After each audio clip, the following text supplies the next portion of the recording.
Hi, I'm Noah Alvarez, and I'm the play-by-play broadcaster here at Santa Ana College. Oropesa makes a run, and that's the first golazo. Drennan will take the three-pointer, and Nia Beard attacking the right block. That ball has a chance. It's over the right field wall. A two-run home run over to Ellis, who had good positioning underneath the basket. Robles looking to go downhill, create some space. Yeah, so it started right out of high school. I went to community college. I didn't really know what I wanted to pursue, but I took an intro to communications and journalism class, and the professor at the time had mentioned that you could pursue a career in sports broadcasting if you had a degree in communications or journalism. And so that really sparked an interest because I'd always grown up watching sports. I really admired guys like Vin Scully, Al Michaels, to name a few. And so after community college, I ended up transferring to Sacramento State. Got to broadcast a lot of football, baseball, and basketball games during the course of 2 academic years. And so after coming back from Sacramento State, after finishing my degree, I ended up working for a few different companies that broadcasted community college games here in the Southern California area. And that led me here to Santa Ana College because it was the 2023 season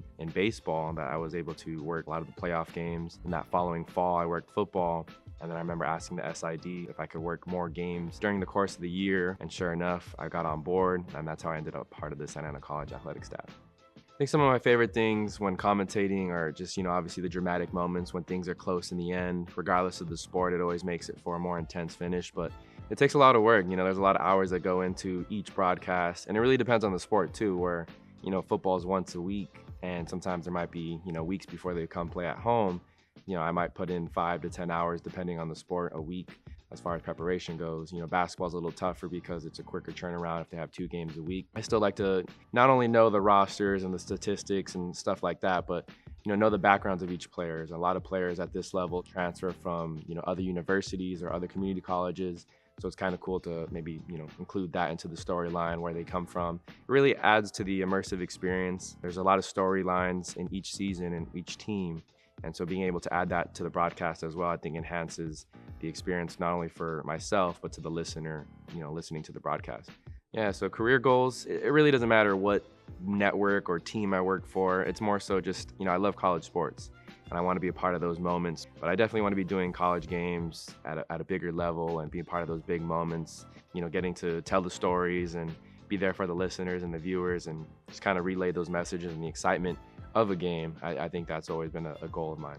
Yeah, I think the opportunity here at Santa Ana College has been huge because, the more you do something, the better you're going to get at it, right? Like the 10,000 hour rule.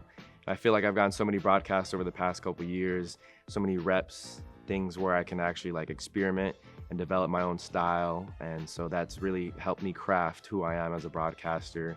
And obviously too, it helps being, part of a whole, season with a team and not just showing up around the playoffs and doing only playoffs. You really get to enhance the storytelling that you do for not only myself and my personal craft, but for the listeners as well. So really grateful to be here at Santa Ana College and blessed for the opportunities.